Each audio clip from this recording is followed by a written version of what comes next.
Muy bien, esta semana hemos hablado acerca de saberse reconocer a sí mismo, ser quien uno es. El versículo de memoria para esta semana lo encontramos en el libro de Segunda de Pedro, capítulo 1, versículo 5 hasta el versículo 7. ¿Qué nos dice? Vosotros también, poniendo toda diligencia por esto mismo, añadid a vuestra fe virtud, a la virtud conocimiento, al conocimiento dominio propio, al dominio propio paciencia, a la paciencia piedad, a la piedad afecto fraternal y al afecto fraternal amor. Si nos damos cuenta, aquí hay una escalera y se va subiendo esta escalera peldaño a peldaño, pero un peldaño pone la base para el otro peldaño. Ahora vamos a ver por qué Pedro mencionó este texto. Fíjense que lo que acabo de leer está en el versículo 5. Así que si quiero comprender este versículo 5, primero debo entender los primeros 4 versículos. Vamos a ver qué nos enseña la palabra del Señor. El apóstol Pedro dice en el versículo 4 lo siguiente: por medio de las cuales nos ha dado preciosas y grandísimas promesas, para que por ellas llegaseis a ser participantes de la naturaleza divina. Eso dice el versículo 4, que es el anterior al 5. Aquí cuando inicia, por medio de las cuales nos ha dado preciosas y grandísimas promesas, ¿cómo entiende?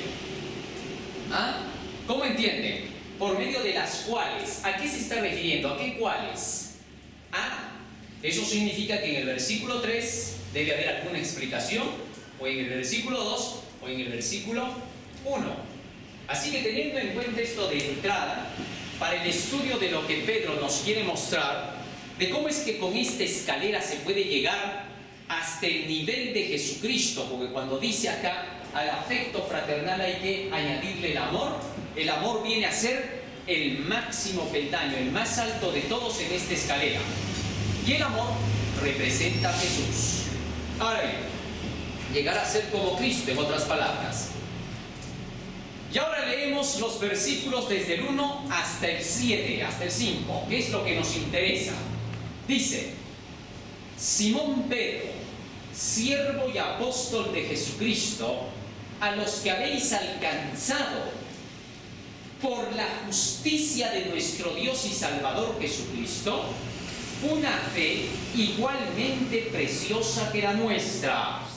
El versículo 1 nos está diciendo que por medio de la justicia de Jesucristo, la justicia que logró en nuestro favor, dice, por esa justicia hemos alcanzado una fe preciosa.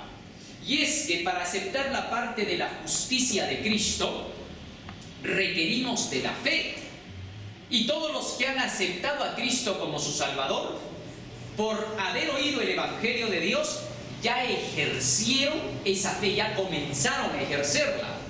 ¿En qué? Por el hecho de que Cristo les dijo que al confesar sus pecados, Él los perdonaría. Por haber reconocido sus pecados, al haber visto la ley de Dios, haberse dado cuenta de la necesidad que tenían del perdón de Cristo, se han aferrado a Él. Entonces, la fe comenzó. Y luego sigue diciendo de esa fe, versículo 2: gracia y paz os sean multiplicadas en el conocimiento de Dios y de nuestro Señor Jesús, partícipes de la naturaleza divina, como todas las cosas que pertenecen a la vida y a la piedad nos han sido dadas por su divino poder, mediante el conocimiento de aquel que nos llamó por su gloria y excelencia, por medio de las cuales, cuando dice por medio de las cuales, se está refiriendo a todas las cosas que se nos han sido dadas por medio del conocimiento.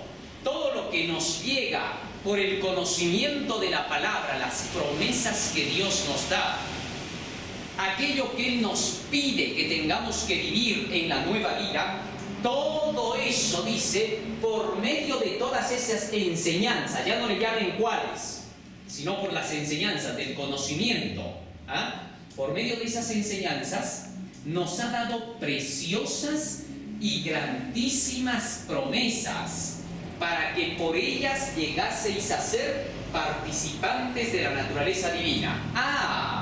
O sea, por medio del conocimiento de la palabra de Dios, nos hacemos participantes de la naturaleza ¿qué? Divina. ¿Por qué? San Juan capítulo 14, versículo 23. Jesús dice allí que el que le ama, su palabra guardará. Y mi Padre le amará y vendremos y haremos con él morada.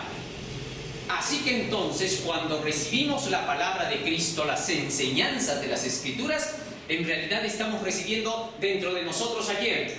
A Cristo Jesús. Y al recibir a Jesús, nos hacemos participantes de la naturaleza ¿qué? Divina. Es a lo mismo a lo que Pablo se refería cuando decía: con Cristo estoy juntamente crucificado. Ya no vivo yo, y ahora Cristo vive en mí. Entonces Pablo declaraba ser participante de la naturaleza divina, y ahora el apóstol Pedro nos dice lo mismo. Así que para poder alcanzar estas preciosas y grandísimas promesas, requerimos de esta fe. Romanos capítulo 10, versículo 17, nos habla claramente acerca de esa fe que nosotros necesitamos. Romanos 10, 17 dice: la fe es por el oír, y el oír por la palabra de Dios. Esa fe preciosa que presenta el apóstol Pedro como necesaria para que nosotros participemos de la naturaleza divina, dice Pablo, que viene ¿de dónde? Del oír de la palabra de Dios.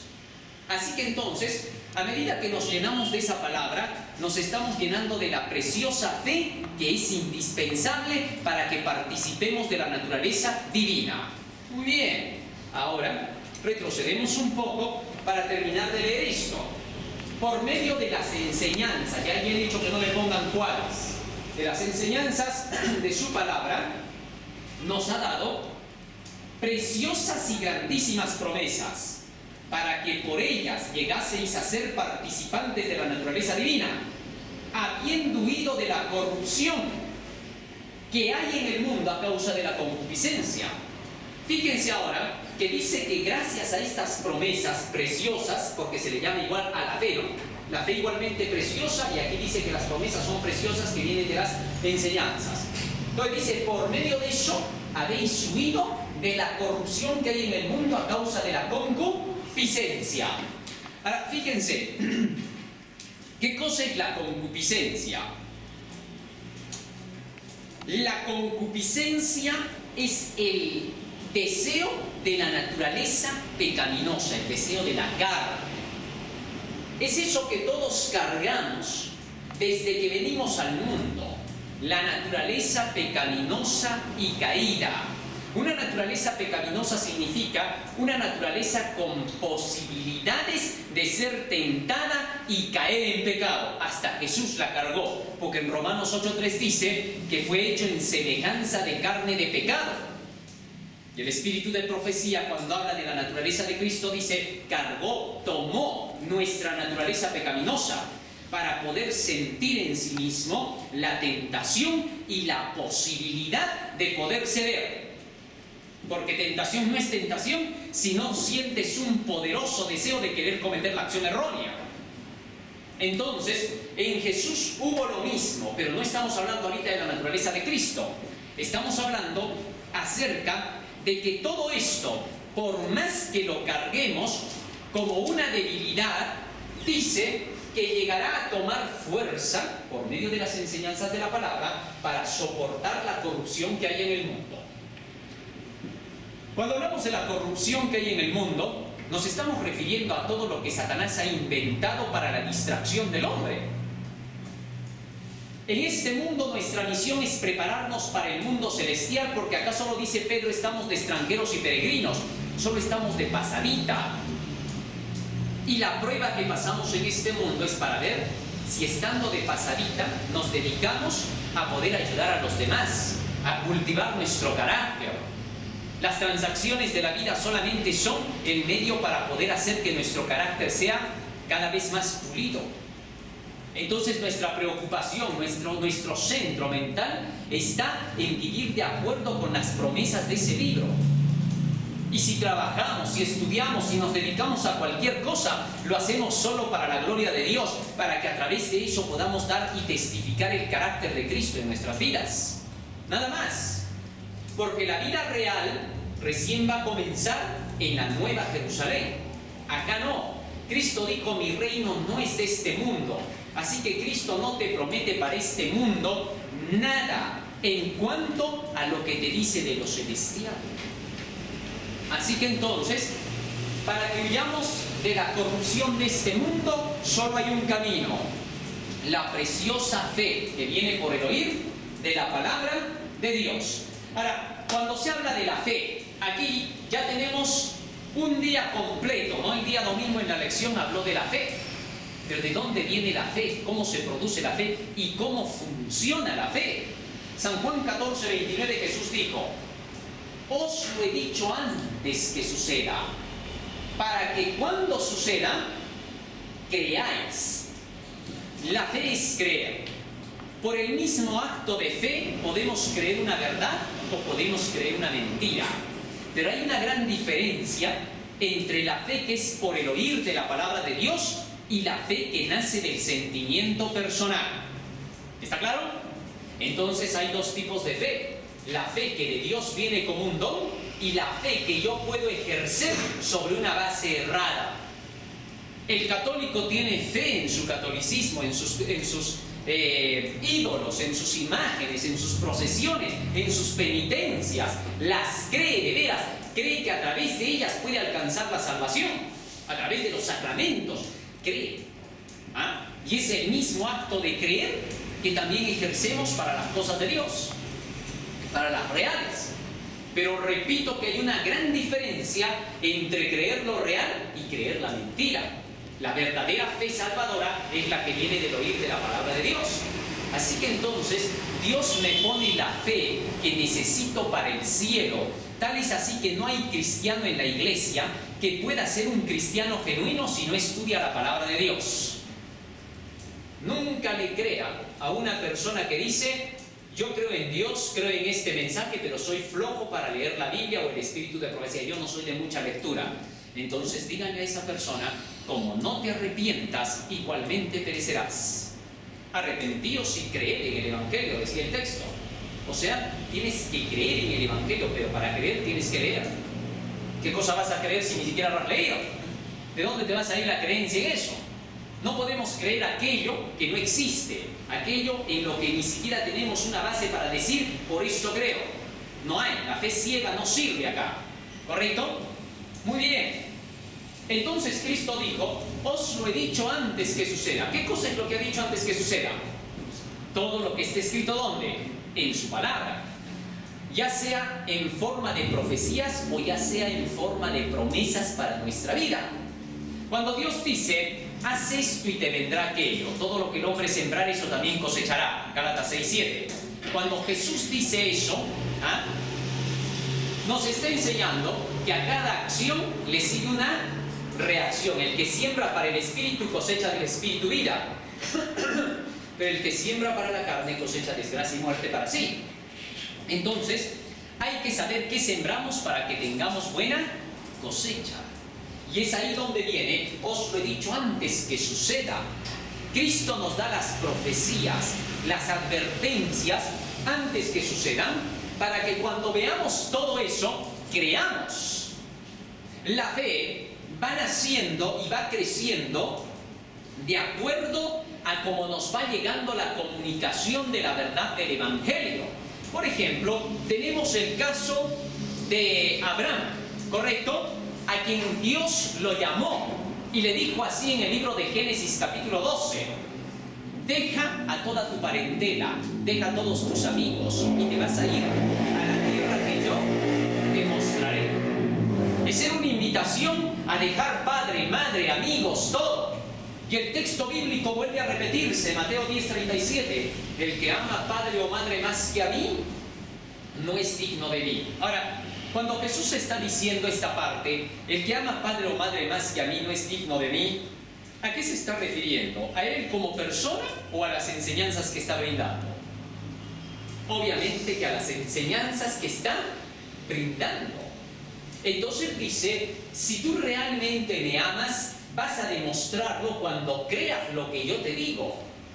Qué gracioso sería decirle a Jesús, te amo, pero no me da la gana de hacer lo que tú dices. Además, estás hablando y yo cómo sé que lo que tú estás hablando lo han inventado por ahí otros hombres y tú solo lo repites. Yo cómo sé que lo que tú estás diciendo es tu inspiración, Señor Jesús. De repente por ahí aprovechadores del fervor han dicho eso. ¿Ah? Entonces la gente que dice que cree en Cristo pero no cree en su palabra, no está creyendo en Cristo, es pura mentira.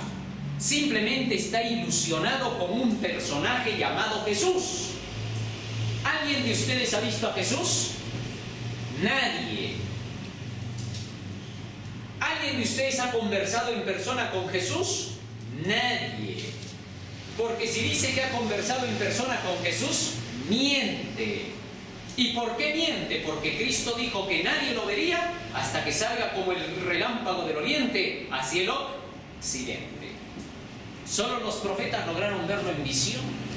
Ya no lo podían ver en persona, porque si lo hubieran visto en persona, Jesús hubiera mentido. Porque Él dijo que nadie lo vería, sino hasta que aparezca como el relámpago que sale del oriente y se muestra hasta el occidente.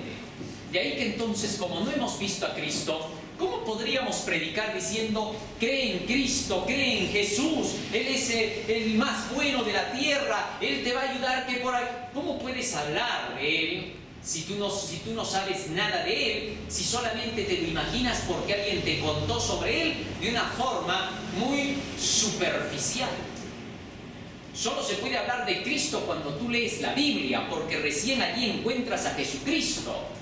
Recién ahí descubres a Cristo, recién te enteras de quién es Cristo, de dónde vino, qué cosa hizo y qué está haciendo allá en el cielo, y recién puedes hablar de las preciosidades de Él. Antes de eso, por gusto hablas, porque lo que estás diciendo ni siquiera tiene base. Entonces, Jesús dice, os lo he dicho antes que suceda para que cuando suceda creáis. Y cuando llegue ese momento de creer, tienes que creerle a mi palabra. Y ahí tienes que creer a mi palabra más que a tu padre o a tu madre. Miren cómo Jesús pone de relieve lo más sagrado que tienen los seres humanos, sus padres. ¿Ah? Porque después de Dios, ¿quiénes son los más sagrados en la tierra? Los padres. Nadie es más sagrado que tus padres. Nadie. Porque los padres son Dios para los hijos en la tierra. ¿Correcto? De manera que entonces Jesucristo toca ese punto. El que ama padre o madre más que a mí, si le das más reverencia a ellos que a mí, no eres digno de mí. Ahí ha tocado un punto clave. ¿Por qué? Porque a veces la gente lee la Biblia, se da cuenta de lo que dicen las Escrituras, pero luego dicen, pero mi papá dice, pero mi mamá dice, es que tengo que obedecer a mis padres, porque mis padres están siempre en primer lugar. Sí, pero Dios está antes que tus padres. ¿Por qué? Porque ni tus padres te hubieran traído al mundo si Dios no permitía que tú llegaras al mundo. Así de sencillo. Así que entonces, aquí Cristo pone de relieve, dice, ¿quieres la fe preciosa? Hagan de cuenta que la fe preciosa es la perla preciosa que cuesta más que todas las cosas en la tierra, que con eso eres el más grande en el mundo. Y Jesús te dice, ¿quieres la perla preciosa? ¿Esa fe preciosa quieres? Solo hay un camino, querido hijo. ¿Cuál? Que pongas mis cosas por encima de todo, de tus padres, de tus amigos, tus hermanos, tu enamorada, tu enamorado, tu esposo, tu esposa, tus hijos, tus nietos, bisnietos, todo. No hay nada más importante, le das esa importancia. En la parábola del hombre que vende todo para obtener la perla preciosa, ¿cuánto dice que se quedó con él? Nada, solo la perla. Y dice que iba el mercader con su perla por todo lado.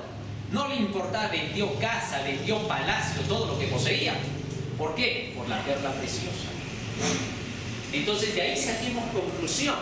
es que cuando tienes la sabiduría, la fe en tus manos, en el libro de Proverbios el sabio Salomón dice, con la sabiduría se llega a obtener las riquezas, el poder, la industria, las naciones y los imperios. Eso no es mentira, esa es una gran verdad. Quiere Dios que tomes esa fe que es la base de todas las cosas. Bueno, ahora, cuando a Abraham el Señor se le presentó, le había propuesto eso. Se le había acercado a Abraham diciéndole, mira, yo voy a hacer de ti una gran nación. Voy a hacer de ti de renombre y voy a bendecir a los que te bendigan y voy a maldecir a los que te maldijeren. ¿Ah? Ahí está en Gálatas capítulo 12, versículo 3. ¿Ah? Y todavía dijo, y serán benditas en ti todas las familias de la tierra. Eso quiere decir, todos los que sigan tu ejemplo, todos los que hagan lo que tú vas a hacer, todos ellos obtendrán la misma bendición que tú. ¿Qué les parece? Pues eso era algo grande. Y dice que Abraham, cuando escuchó todo eso, le creyó a Dios. Y le fue tomado por justicia. Nosotros también, cuando el Señor nos hace llegar el Evangelio, nos lo hace llegar igualito que Abraham. Se nos presenta y nos dice, mira, quiero hacer de ti una gran persona en esta tierra. Que todos conozcan que tú no eres cualquiera. Quiero que todos vean que te conviertes en un gran personaje. Que tu nombre suene como alguien que no es uno del común. Y luego te voy a dar el cielo. Y te voy a dar una mansión preciosa. Solamente una cosa, como Abraham. Aléjate de tu tierra y de tu parentela. Deja a todos ellos y sígueme a mí y tómame por tu Dios y tu Padre. Y yo te bendeciré, te multiplicaré, conmigo nunca vas a fracasar. ¿Estás de acuerdo o no, Abraham? Sí, Señor, ya. Pero tienes que pasar primero el desierto que te lleva hasta Canaán. Quiero verte. Ahí te voy a probar. Voy a ver si eres fiel a pesar de que parezca que te mueres en el camino. Y llegó a Canaán. ¿Y qué pasó en Canaán cuando llegó? Hambruna. No había nada. O sea, me he metido en esto, Señor, me has traído de allá de donde tanto tenía con mis familiares, me sobraba, porque ahí con sus familiares les sobraba todo. ¿Ah? De ahí me has traído a una tierra que me has dicho que fluye leche y miel, y yo no veo más que piedras y tierra. ¿Quién te crees que eres para tú engañarme diciendo que eres un buen Dios? ¿Actúa así Abraham? No. ¿Qué hizo? Vio que había hambruna y dijo, esta es la tierra que Jehová nos ha dado. Abraham, pero ¿te das cuenta que acá hay hambruna? Sí, por eso vamos a ir un tiempo a Egipto, no hay que alejarse y de ahí nos venimos para acá porque Dios ha dicho que tenemos que venir acá. Oye, pero ¿no te das cuenta que tu Dios te ha engañado, que no hay que comer acá? ¿Que ni siquiera está lloviendo? ¿Estás loco que no razonas? Mira, mírate tú. A ver, que ustedes estuvieran como Jesús. Los 40 días de ayuno, ¿no? Todos flacos, con la piel que se pega a los huesos, ya no tienen ni color en la cara. Y de pronto viene Satanás y les dice así, dice que tú eres el Hijo de Dios, y los mira de pies a cabeza. Hijo de Dios, oye, ¿así te tiene tu padre? ¿Y tú eres hijo de Dios? Mira que si te doy un golpe te partes en cuatro. Si fueras el Hijo de Dios te doy un golpe y me parto yo. Pero mírame a mí, porque dice que vino como ángel ese rato. ¿Eh? Mírame a mí. Yo sí parezco ser el Hijo de Dios. Yo vengo del cielo. Soy un ángel especial. Pero vamos a probar. A ver, si eres el Hijo de Dios, convierte esas piedras en pan. Ahí vamos a creer que eres el Hijo de Dios. La prueba era tremenda. La apariencia física no denotaba nada de que Dios estuviera con él. Su apariencia física más bien parecía que Jesús era un falso profeta. ¿Ah? Pero sin embargo, era el Hijo de Dios. ¿Y acaso le hizo caso al diablo cuando le hizo la propuesta? Demuéstrame, quiero ver que prosperes para que tú seas el Hijo de Dios. Porque si haces eso, quiere decir que vas a tenerlo todo, porque lo puedes todo. A ver, quiero ver. ¿Y qué le dijo Cristo? Ni siquiera, ¿por qué te voy a dar importancia yo a ti? Porque si soy el Hijo de Dios, significa que yo no te tengo por qué dar importancia a ti, tú no eres nadie. Y si dices que eres uno de los mejores ángeles, ni aún me superas. Así que, no solo de pan vive el hombre, sino de toda palabra que sale de la boca de Dios. Ahora Satanás tenía que ir retrocediendo, porque Jesús estaba denotando su autoridad. Tú a mí no me mandas, tú a mí no me vas a decir lo que tengo que hacer, el único que me puede decir es mi Padre, nadie más. Bueno, segunda vez, ya, muy bien, pasaste la prueba, parece que tienes autoridad. Pero ahora, a ver, lánzate abajo desde el pináculo del templo y ahí te vamos a creer, porque entonces los ángeles tienen que venir a salvarte. Si vemos que los ángeles vienen es porque eres el Hijo de Dios. Y si los ángeles no vienen, te estrellas y no eras nadie. Nuevamente, Jesús se da cuenta de lo que estaba queriendo hacer Satanás. Quería decirle él a Jesús lo que tenía que hacer. Jesús inmediatamente se dio cuenta y le dijo: un momentito, no tentarás al Señor tu Dios, porque es al único a quien tú tienes que servir. Era suficiente. A mí no me vas a venir con cosas. Satanás dijo: este ya sabe quién soy yo, así que ¿para qué me escondo? Y en la tercera tentación, dice el espíritu de profecía, se presentó como era. Ahora sí, ya se puso atrevido, ¿no? ¿Por qué? Se presenta como diablo y dice: yo, ya sabes quién soy. Mira, te ofrezco todas las grandezas de la tierra.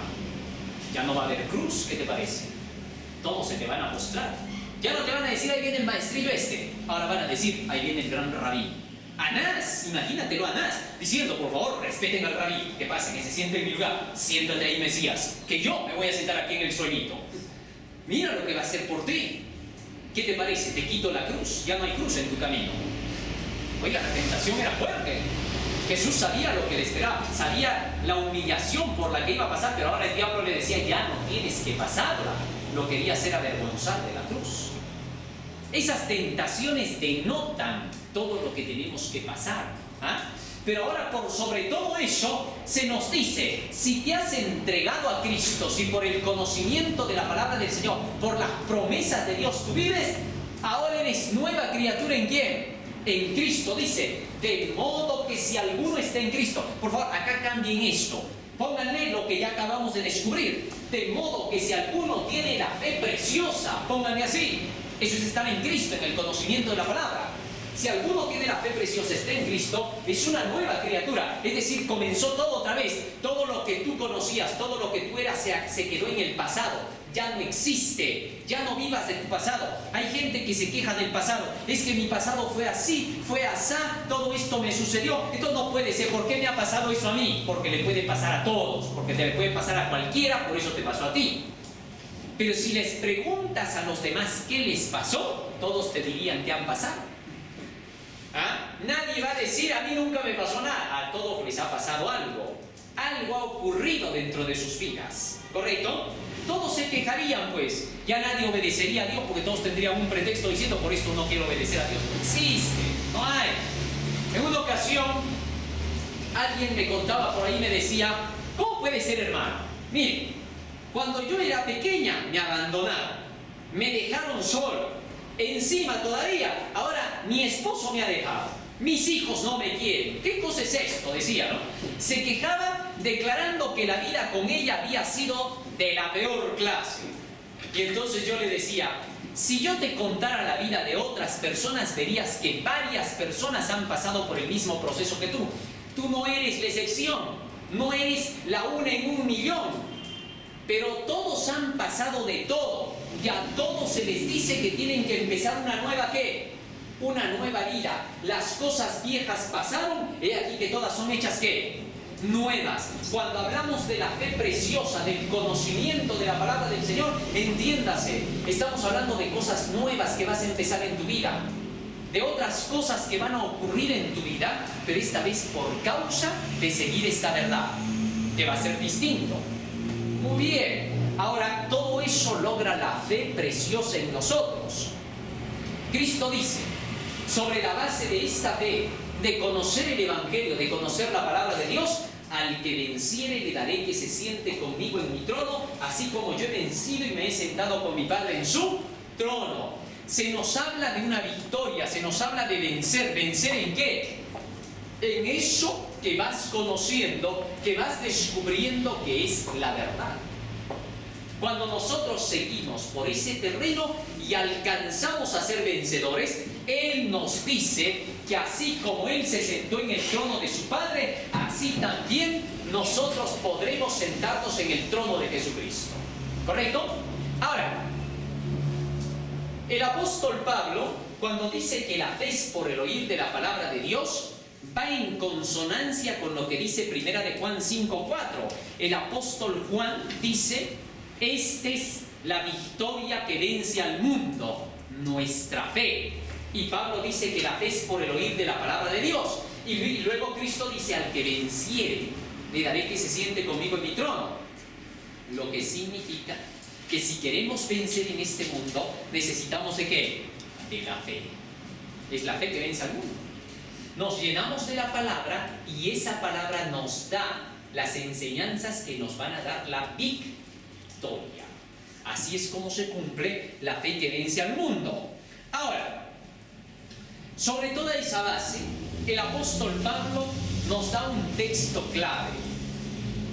Dice, Hebreos 11:1, es pues la fe la certeza de lo que se espera, la convicción de lo que no se ve.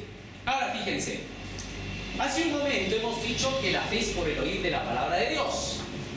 Y luego dice, es pues la fe la certeza de lo que se espera. ¿Qué cosa es lo que esperamos? Lo que promete la palabra de Dios. ¿Correcto? Ahí está basada nuestra fe. El oír de la palabra de Dios en sus promesas. En eso se aferra la fe, espera eso. A pesar de que no lo vemos, estamos convencidos, con convicción, de aquello que no estamos viendo, pero que la palabra lo promete. Y no es una fe cualquiera.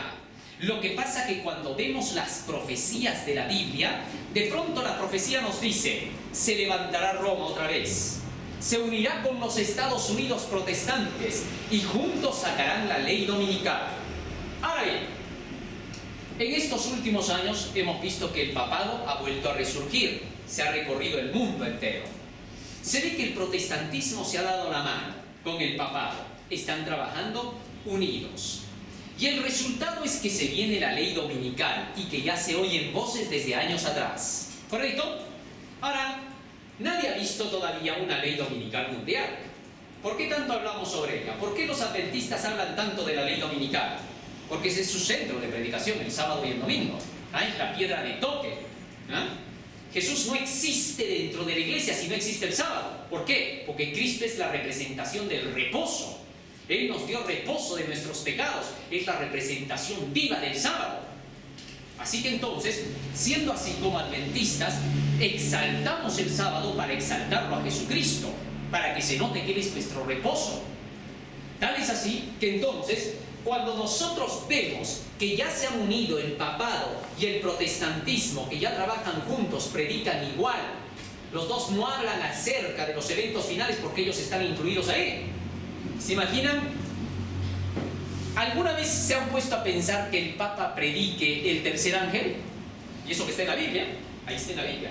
¿Alguna vez han escuchado ustedes al Papa predicar: si alguno adora a la bestia y a su imagen, el Vaticano representa el poder de la bestia, vamos a implantar la ley dominical y los vamos a perseguir? ¿Alguna vez han escuchado eso? Nunca van a escuchar eso, porque tendrían que estar locos para anunciarse en contra de sí mismos.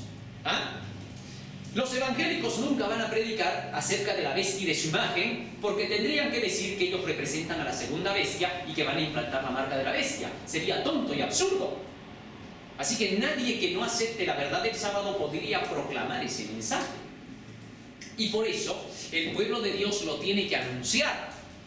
Pero mientras anunciamos eso, estamos seguros que viene la ley dominical, porque el escenario que plantea la profecía de la unión de los dos poderes ya se ha dado, que era la parte clave, lo más difícil.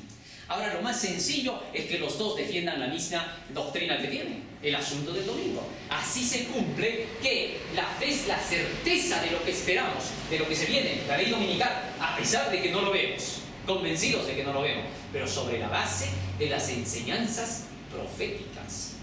Tú no puedes tener esto, la certeza de lo que esperas, la convicción de lo que no ves, si no sabes ni siquiera lo que Dios te promete. Si no sabes lo que tienes que esperar, ¿qué cosa estás esperando? No puedes decir la segunda venida de Cristo, porque eso lo dice la Biblia. Así que entonces, solo puedes tener fe cuando has leído la Biblia, cuando la escudriñas. Y esa fe preciosa es la que te da la victoria sobre el mal, porque te va llevando paso a paso a lo que tienes que lograr. Y por eso es que en Hebreos 11:6 el apóstol dice: Pero sin fe es imposible agradar a Dios, porque es necesario que el que se acerca a Dios crea que le hay y que es galardonador de los que le buscan. Ahora, fíjense acá, sin fe, sin eso que hemos estudiado, sin el estudio de la palabra, es imposible agradarle a Dios. Obvio. ¿Tiene sentido? Si yo no estudio la Biblia, ¿cómo voy a saber cómo le agrado? ¿Ah? Voy a terminar diciendo, acabo de hacer, mira esta imagen bonita, ¿ven? Un hombre bello. Le he puesto por nombre Jehová, porque me ha salido bien bonito y voy a empezar a adorarlo. Y de pronto alguien te dice, no, pero no puedes hacer idolatría. Y él te dice, no, ya sé que no hay que hacer idolatría, pero es que tanto amor tengo por este Jehová, tan bonito me ha salido, que voy a empezar a adorarlo ahora, creyendo que ahí está Jehová. Porque así tengo mi convicción, con sinceridad se lo estoy dando a Dios, yo no soy hipócrita. De veras, yo creo que ahí está representado Jehová. Y yo sé que Dios va a aceptar porque es mi ofrenda, porque dice que Dios nunca rechaza a nadie sus ofrenditas. Así que le estoy trayendo eso y esa va a ser mi ofrenda. Le voy a poner sus velitas y lo voy a adorar. ¿Por qué estaría pecando si lo estoy haciendo con sinceridad? Porque la Biblia dice que si yo hago eso, alguna imagen y me postro y la adoro o la venero, entonces he pecado contra Dios. ¿Correcto? El punto es lo que Dios dice o lo que Dios no dice. Muy bien, teniendo eso en cuenta, ahora nos quedó claro que solo por el conocimiento se puede agradar a Dios. Y a través del conocimiento descubrimos que Dios existe. Dios nunca va a existir para aquel que no lee la Biblia, va a estar bien difícil. ¿De dónde va a sacar? ¿Acaso él tiene que creer en Dios a la manera de uno? Fíjense, ¿cómo cree el hombre? Con demostración. Si no me demuestras que Dios existe, yo no creo. Porque siempre nosotros pedimos demostración, ¿no? Si no me demuestras que tal cosa es así, no te creo. Científicamente me la tienes que decir. Si los científicos lo dicen, ya está, yo te lo acepto. Pero cuando tú vienes a la Biblia te enseña que tú no puedes creer en Dios de esa forma, por demostración. Que a Dios no lo encuentras científicamente, que a Dios no lo encuentras tocando físicamente a Dios. Así no. Él te dice, ¿quieres saber sobre mí? Ya, ven a mi libro y yo te voy a explicar cómo me vas a descubrir. ¿Por qué? Porque solo Dios puede decir cómo lo puedes descubrir a Él. Fíjense, anoche justo miraba un documental de un supuesto extraterrestre que ha venido del futuro. Y que este extraterrestre dice, yo soy terrestre, yo soy humano. Así, oye, pero no te pareces a nosotros, porque es un cabezón con los ojos grandes, ¿no? Entonces dice, no te pareces. ¿Por qué debemos creer? Es que soy un ser humano evolucionado. Nosotros en el futuro vamos a ser así.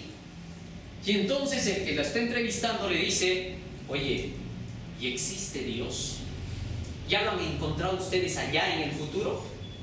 Porque se supone que ahora los hombres ya están viajando en el espacio y dice que de aquí a 1000 o 2000 años, cuando las ondas hayan llegado hasta lugares más alejados, posiblemente encontremos dónde vive Dios. Y este que viene del futuro dice que ya conocen todo el universo, que ya pueden viajar a través de él y que por eso ahora, viniendo de allá del futuro, ellos vienen en naves y que nosotros pensamos que son extraterrestres o alienígenas, pero ellos dicen, no somos extraterrestres ni alienígenas, somos de la Tierra, pero viajamos por todo el universo. Y hemos retrocedido para ver qué cosa ustedes hicieron para que se destruyera la especie y que tuviese que venir la evolucionar. Y le dice, y ahí adelante, en los miles de años que tú estás avanzado, ¿ya descubrieron que existe Dios? Y la respuesta es, Dios no existe. No hay Dios. Ustedes se han creado esa superstición. Allá adelante ya sabemos que no existe Dios en ningún sitio del universo. Quieren encontrarlo a Dios físicamente. ¡Qué chistosos! A Dios no se le encuentra así. En su libro Dios nos ha dicho, me encuentras a mí de esta manera. Y si tú sigues ese lineamiento, se te manifiesta, pues. Porque solamente Él te puede decir cómo. ¿Cómo tú vas a querer encontrarlo a Dios de acuerdo con tu criterio? No tiene sentido. Es como que alguna persona dijera, estoy caminando por acá, ¿por qué? Estoy buscando oro. Oye, espérate, el oro se encuentra allá abajo, tienes que cavar. No. ¿Por qué? Porque yo sé que voy a encontrar el oro mirando por ahí, en algún sitio tiene que estar. No, señor. Entonces no sabes nada del oro, güey. Primero tienes que leer y estudiar, agénciate. Cuando sepas cómo se encuentra oro, ya no vas a buscarlo en la superficie. Porque si hubiera en la superficie, hace rato que se lo hubieran llevado a otros. Así también, muchos buscan a Dios de acuerdo con su imaginación, su conocimiento, su criterio. Están perdiendo el tiempo. Un profesional no sirve para buscar a Dios, porque en su profesión no la va a encontrar. ¿Y entonces cómo la va a encontrar? Cuando haga de lado sus ideas preconcebidas y las busque en la Biblia. ¿En tu carrera vas a encontrarlo a Dios? Los físicos quieren encontrar a Dios, los matemáticos quieren encontrar a Dios y se encuentran al diablo. Es todo lo que pueden encontrar, porque es el único que está por acá. Pero si quieres encontrar a Dios, la Biblia, no hay otro camino. Por eso dice, por la fe. Sin fe es imposible agradar a Dios. Bien. Y ahora pasamos al día lunes, el amor. Ya con lo del domingo tenemos base para toda la semana, ¿no? Porque en eso está basada toda la lección. Ahora van a ver cómo se hace de fácil todo lo demás. Segunda de Pedro, Proverbios capítulo 2, versículo 6. Por aquí empezamos. Porque de su boca viene la sabiduría y el conocimiento. El sabio Salomón dice que toda la sabiduría y el conocimiento vienen de la boca de Dios. Obviamente que la boca de Dios se está refiriendo a la palabra de Dios, a las enseñanzas de Dios. ¿Correcto? Porque nadie ha conversado directamente con Dios. Ni Jesucristo se atrevió a decir que Él ahora aquí en la tierra conversaba directamente con su Padre. Él dijo, al Padre nadie le ha visto jamás. El unigénito Él le ha dado a conocer. ¿Correcto? Así que aquí como humano, Jesucristo dependía de la fe. ¿Correcto? Como cualquiera de nosotros. Muy bien. Ahora bien, siendo que la fe es por el oír de la palabra de Dios, este texto ya se tiene que hacer clave en todo nuestro estudio, ¿no? Siendo que la fe es por el oír de la palabra de Dios, y esta palabra de Dios viene del conocimiento, de la sabiduría, de la boca de Dios, quiere decir que comunicarse con Dios es comunicarse con su palabra, a través de las Santas Escrituras. ¿Y esta qué nos va a traer? Pedro repite, vuelvo a darle vueltas aquí porque es ahí donde está entrando Pedro.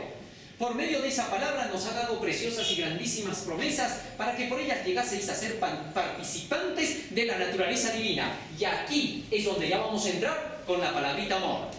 Porque esa es la naturaleza divina. La naturaleza de Dios es amor.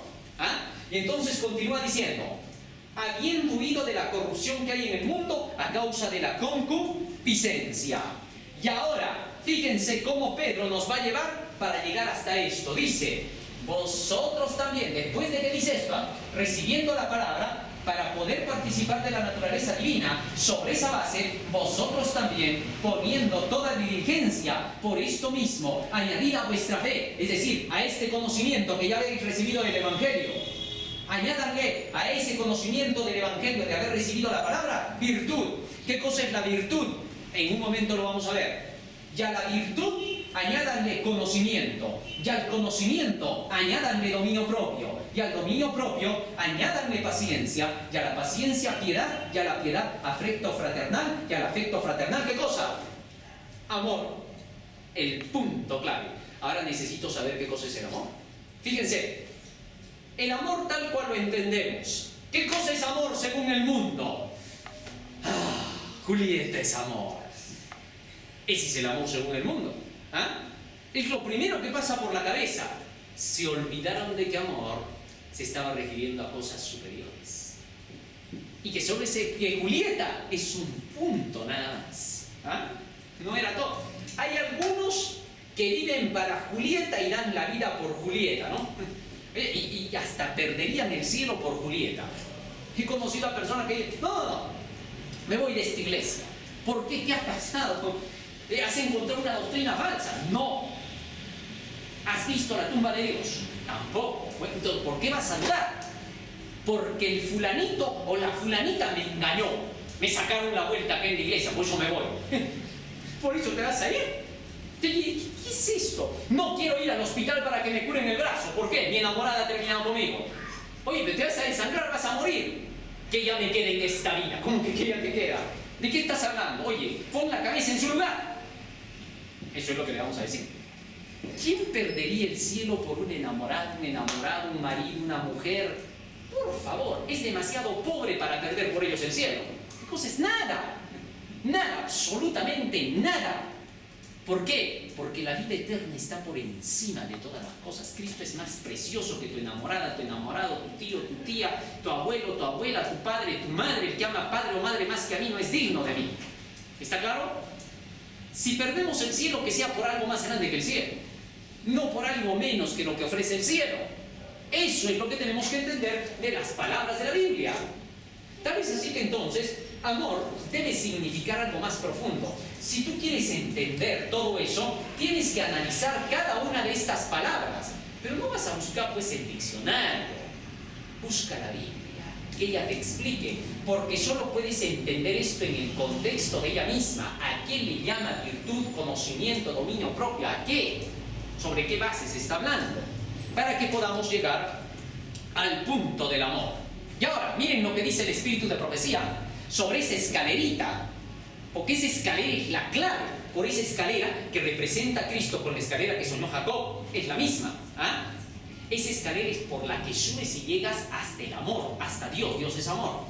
Y dice, somos salvos cuando ascendemos peldaño tras peldaño la escalera, mirando a Cristo, ascendiendo paso a paso hasta la altura de Cristo. O sea que lo más alto, ¿quién es? El amor, Cristo. Llegar a la plenitud de Él, ser semejante a Él. De modo que Él se ha hecho para nosotros sabiduría, justicia, santificación y redención. Y comienza fe, virtud, ciencia, templanza, paciencia, bondad, amor fraternal y caridad. Son los peldaños de esta escalera. Todas estas gracias deben manifestarse en el carácter cristiano, y haciendo estas cosas no caeréis jamás, porque de esta manera os será otorgada amplia y generosa entrada en el reino eterno de nuestro Señor y Salvador Jesucristo. Segunda de Pedro 1:10, la educación cristiana, página 105-106. Esta es la explicación de la mensajera de Dios, del espíritu de profecía. Y ahora, aquí es donde entra a tallar el asunto. El apóstol Pedro presenta la escalera como que la tienes que subir primero para recién ser salvo. Y otra vez vuelve a tocar la misma herida, ¿no?, de toda la primera carta. ¿A quién atacaba Pedro en la primera carta? ¿Por qué le escribió? Por la falsa doctrina que enseñaba que ya somos salvos. Esa falsa doctrina que dice, tú no obedeces para salvarte, sino porque ya estás salvo. Eso lo inventó el diablo. Esa gran mentira es la que tiene enfermo al pueblo de Dios para que no despierte. Porque entonces todo dice, si ya estoy salvo por Cristo, ¿qué más me llamo? Obedezco la ley solo por la gracia de que ya me salvó. Y nada más. Mentira, Señor. Tú obedeces la ley para salvarte. Si no lo obedeces, estás perdido. Mientras no creas como enseña la Biblia, no hay verdad en ti. Y aquí Elena de Juan, miren cómo repite. Somos salvos cuando ascendemos, ¿qué? Peldaño tras peldaño. Ella no ha dicho que ya estamos salvados. Solo si ascendemos peldaño tras peldaño, ¿qué cosa? La escalera. Así que nadie diga que ya estamos salvados. Eso de por gracia estoy salvo, ese es un cuento. El apóstol Pablo dijo de otra manera, por gracia sois salvos, en el contexto de lo que es la gracia en la misma Biblia. ¿Y qué cosa es la gracia? La palabra de Dios. En Hechos 20:32 lo dice. La gracia de su palabra. De Cristo dice, salían palabras de gracia de su boca. La gracia se derramó en tus labios. Todos los textos declaran que la gracia es la palabra de Dios, el regalo dado en amor. Entonces, cuando nosotros avanzamos así, recién podemos hablar acerca de lo que es ser salvos. Continúa diciendo la mensajera de Dios, no debéis pensar que tenéis que esperar hasta que hayáis perfeccionado una gracia antes de cultivar otra. Este es el punto que ahora voy a entrar y que hace un momento mencioné. Esa escalera es una escalera donde un peldaño te lleva al otro. Escalera, pues por eso dice, subes un peldaño, es camino al otro, vas dejando el otro para subir al otro. Eso se llama escalera. Entonces, cuando tú tienes que practicar estas virtudes, no necesitas tener que decir, a ver, ¿cómo soy paciente? A ver, ya tendré amor, a ver, ya tendré conocimiento. No, Señor. Ahora vas a ver que una cosa lleva a la otra, que una es resultado de la otra, para que haciendo estas cosas no caigáis jamás, dice el apóstol Pedro. Ni siquiera sabes lo que es caer. Hay cristianos que dicen así, eso quiere decir que entonces esta gente ya no, ni siquiera caía. ¿Cómo es eso? Sin embargo, vemos que Pablo le reclama un día a Pedro, hipócrita, le dice, ¿por qué? Porque estás enseñando a los gentiles a tener que judaizar. Y de Pablo, ¿qué cosa encontramos? Que se rapó para quedar bien con todos los judíos, entra al templo y casi lo matan por hacer eso. Él sabía que no tenía que raparse ya. Si eso era una doctrina judaizante. Y entonces, ¿en qué quedamos? ¿Qué cosa es eso de no caeréis jamás? ¿Cómo se entiende? La persona que sigue los peldaños pronto verá que está obedeciendo los mandamientos de Dios. Mientras obedezcas los mandamientos de Dios, no estás en caída, estás en subida. Y hacia eso se nos llama. Fíjense, quiero que me lo entiendan bien, porque no vaya a ser que también lo malentiendan y digan, entonces yo también puedo cometer errores como Pedro y ya soy vencedor. Cuidado con los errores. Fíjense en esto. Un cristiano comienza a aprender, no tienes más que comer carne, supongamos, ¿no? Ese es el asunto de la reforma pro salud, ¿no? Y de pronto decide, ya voy a practicar lo que el Señor me pide, ¿no? Y empieza a luchar. Y va dejando, aprende cómo tiene que dejar lo malo. Todo eso es un proceso, si se han dado cuenta. No es que fue que de la noche a la mañana ya todo lo que no era bueno lo dejó, no. Comenzó por una... La reforma pro salud es progresiva. Voy dejando una cosa, voy dejando otra. Y voy creciendo así. Pero mientras estoy en el proceso, todavía estoy con imperfecciones. Sin embargo, estoy en la obediencia. Las imperfecciones que estoy cometiendo son en obediencia, no en desobediencia. Así que si ya estoy en la obediencia, ya estoy luchando para hacer lo correcto. Y pronto llegaré a la perfección de esa obediencia. Y lo haré como debe de ser. ¿Por qué? Porque ya conozco, ya superé todo aquello que quedó atrás. Y por eso Pedro dice, mientras tú estés en la escalera subiendo, no caeréis jamás. ¿Por qué? Porque esas imperfecciones que cometes no son imperfecciones del gusto de querer hacer el mal, sino del gusto de querer hacer el bien. Ahí es donde se ven esas imperfecciones.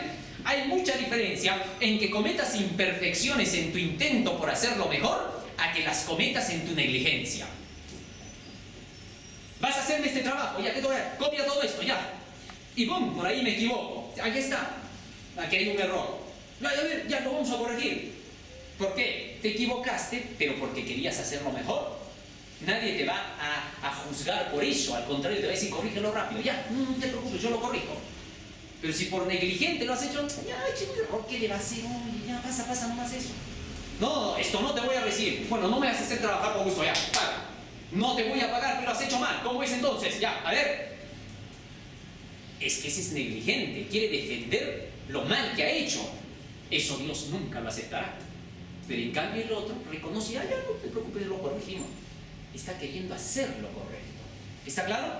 Hay mucha diferencia. No caeréis jamás. Cáptelo bien. Siga la secuencia del apóstol. Ahora, dice que todas estas deben crecer juntas, alimentadas continuamente por la fuente del amor. Cada día que viváis podéis estar perfeccionando los benditos atributos plenamente revelados en el carácter de Cristo. Cuando hagáis esto, infundiréis luz, amor, paz y gozo en vuestros hogares. Comentario Bíblico Adventista, página 955, tomo 7. Muy bien. El tomo 7 es donde están las citas de Elena de White. Ahora, teniendo eso en cuenta, veamos cada una de estas virtudes. Comenzamos. Dice, a tu fe, al conocimiento de la palabra, las grandiosas y preciosas promesas, a todo eso le vas a añadir ¿qué cosa? Virtud. ¿Correcto? Porque ya hemos visto lo que es la fe. A eso dice ahora, añádele virtud. ¿Qué cosa es virtud? Poder. Virtud salió de Cristo, dice cuando lo tocó la mujer. Y él dijo, poder ha salido de mí. La virtud en la Biblia es poder. En todas las veces que veamos sobre virtud es poder. Entonces dice, a esa fe preciosa, ese conocimiento, añádele el poder. Añádele el poder. ¿Cómo dice Santiago 1:22? Pero sed hacedores de la palabra y no tan solamente oidores, engañándoos a vosotros mismos. Cuando tú oyes la palabra del Señor, el mandamiento de Dios, te dice ahora, acciónalo. ¿Qué cosa es accionar? Poder.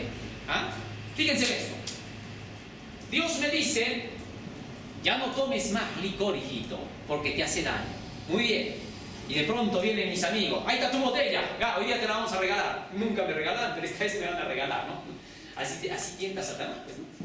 Y entonces ahora me toca a mí hacer mi parte. Yo tengo que añadir la acción, accionar, eso se llama poder. Ser hacedores. Entonces, lucho, ahí nomás. Yo ya no tomo. Oye, ¿pero qué tienes? ¿Te has vuelto loco? Poquito, nada, estás con tus amigos, ¿o qué pasa? ¿O ya no tienes afecto por nosotros? Habla nomás, ¿eh? Si no, aún no contigo. No, no es eso. Lo que pasa es que quiero compartirles la fe, el conocimiento. No seas fanático, pues no vas a venir con tus cosas acá. ¿Ya vas a empezar? Bueno, si ustedes son mis amigos de verdad, entonces me tienen que respetar y entender. ¿Y tú? ¿A nosotros? Y te echan el licor encima. Yo vi cómo un curita le echó el licor a su amigo. ¿Ah? Digo, ¿vas a tomar o no? Porque ya se convirtió adventista. Y el otro era un curita todavía. Bueno, entonces te van a tratar de tentar. Y cuando tú ya activaste ese poder, estás activando la fe, estás defendiendo tu creencia, eso es defender tu fe. ¿Ah? Estás ejerciendo fe. Y de pronto te presionan, hasta que finalmente dices ya, pero solo un poquito, ¿ah? Ahí nomás. Estás fallando. No obstante que habías activado tu fe. El apóstol Pedro nos dice, a esa fe añádele poder, actívala. Esa va a ser nuestra tarea, luchar porque se active. Lucha hasta que lo logres. No para que ellos se convenzan de que tú no tomas. No para que ellos acepten que tú no tomas. No para que ellos digan, qué buen cristiano, ya no toma. No. ¿Sino para qué? Para que logres lo que se te pide. Actívala tu fe. Hazlo porque tú lo entendiste y porque tú tienes que lograrlo por tu salvación. ¿Está claro? Cuando lo haces pensando así y te olvidas del qué dirán o del qué no dirán, recién estás activando la fe. Antes de eso no la estás activando.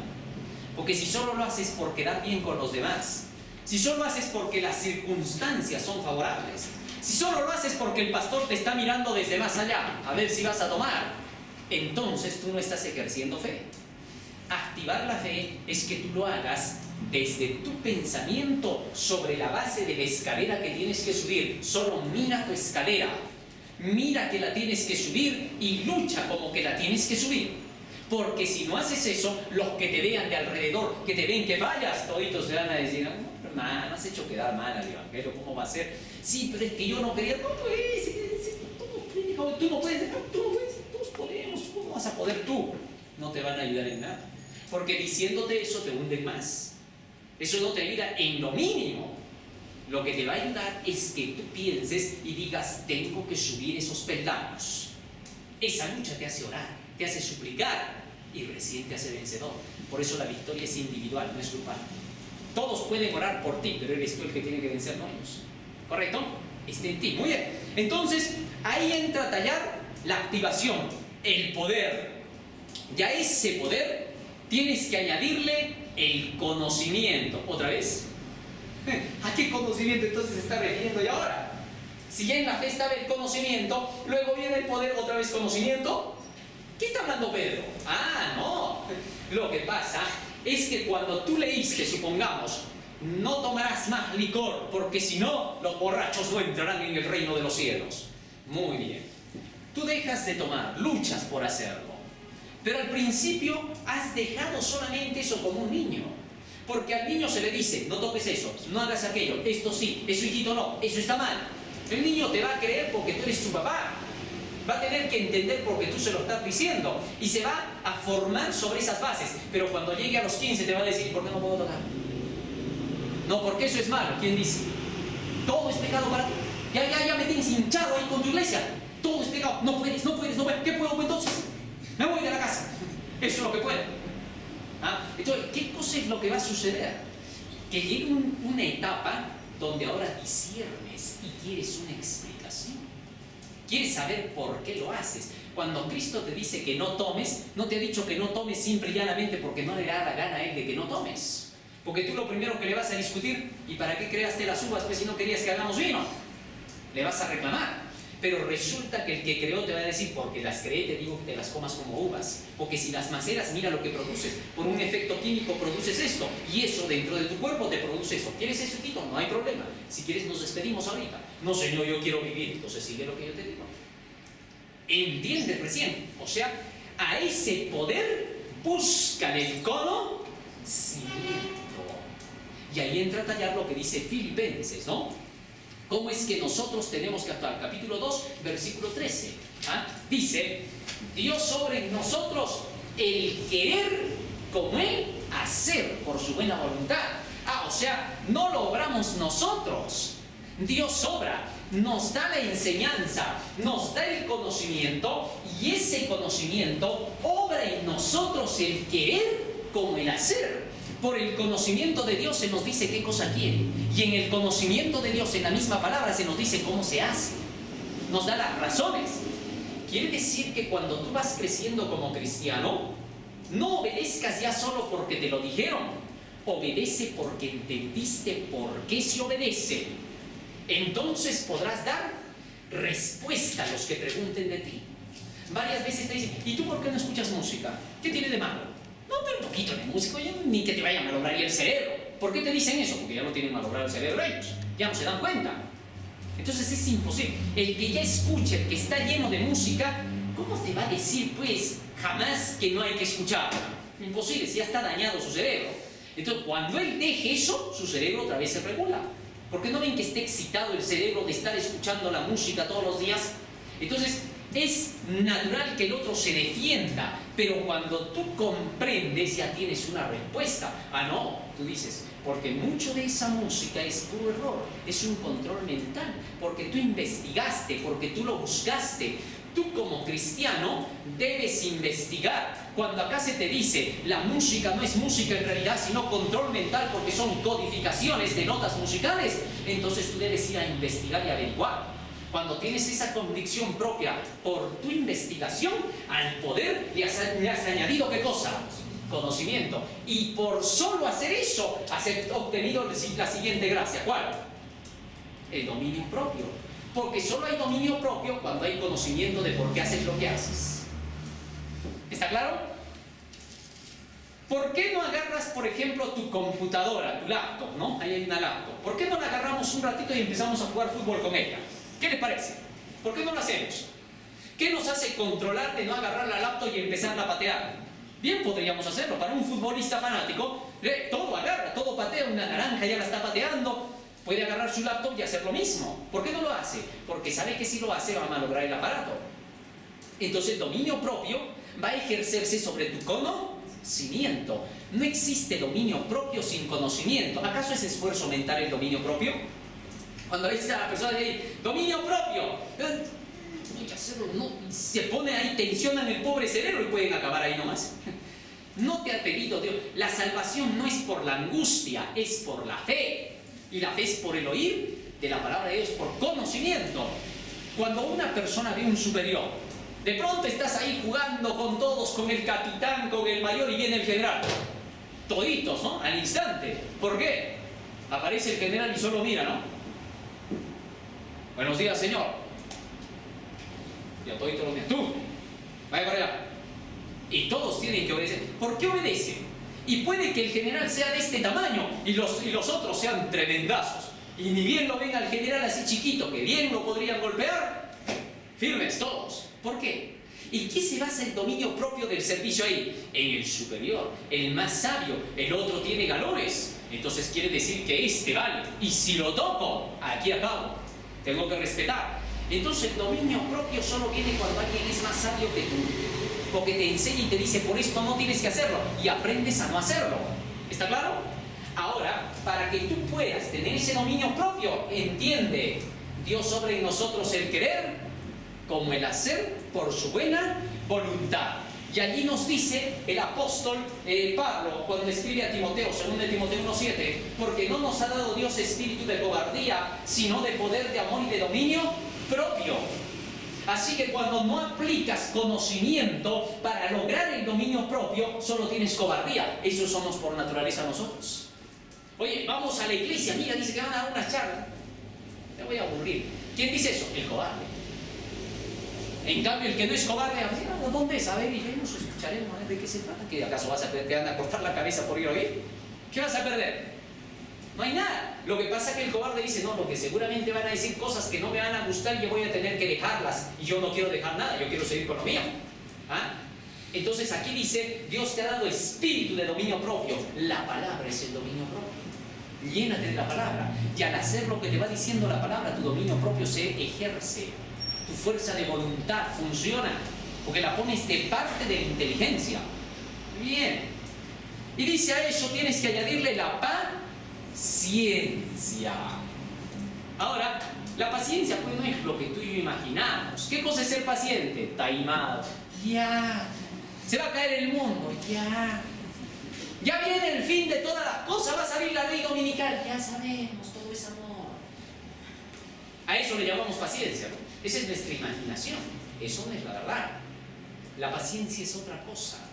La paciencia tiene que ejercerse sobre la base anterior. No puedes ejercer paciencia sin conocimiento. Tú vienes desesperado, mira, la sangre está chorreando, ¿qué hago? ¿De dónde salgo? Pásame la gasa, pásame el alcohol. Viene el médico, ¿qué estás haciendo hoy? Tranquilo. Además, más allá, dejen respirar al hombre. A ver, alcánzame el alcohol, vamos a limpiar. ¿Por qué lo hace así con tranquilidad? ¿Por qué tiene paciencia? Porque conoce. Por eso, miren lo que dice el texto bíblico. Por cuanto has guardado la palabra de mi paciencia. O sea, te llenas de la palabra porque tienes esa fe preciosa. Todo eso es lo que te va a dar como resultado. ¿Qué cosa? Aquí está la paciencia de los santos, los que guardan los mandamientos de Dios y tienen la fe de Jesús. De manera que entonces, solo hay paciencia cuando sabes por qué tienes que actuar y cómo. Así de sencillo. Oye, no corras, ¿por qué? Camina tranquilo. No, pero es que ya tenemos que estar... Espérate, ahorita acaban de llamarme, me han dicho que nadie está todavía, que vayamos tranquilos nomás, que no hay por qué desesperarse. Porque conoce, anda tranquilo y paciente. En cambio, el que no conoce se arrebata y quiere hacer las cosas mal. Hay cosas en las cuales hay que tener paciencia, pero hay otras en las que no hay que tener. Hay momentos en que ya no puedes tener paciencia. No puedes ejercer en ese momento la tranquilidad. Porque se viene el camión y el otro no se ha dado cuenta. Oye, cuidado. Y vas y lo jalas. Oye, tenme paciencia. ¿Cómo me jalas así? Oye, pero te iba a matar el carro. Si hubiera sido paciente ese rato, el otro ya estaría despedazado. Entonces hay que saber cuándo. Y para saber cuándo, la Biblia te dice cuándo sí y cuándo no. Por eso, sobre esas bases es que el apóstol Pedro te dice, tienes que ir peldaño a peldaño. Fíjense esto. Si ya tengo el dominio propio, lo lógico es que me venga, ¿qué cosa? La paciencia. Y una cosa lleva a la otra. Aquí no hay de que tengo que luchar por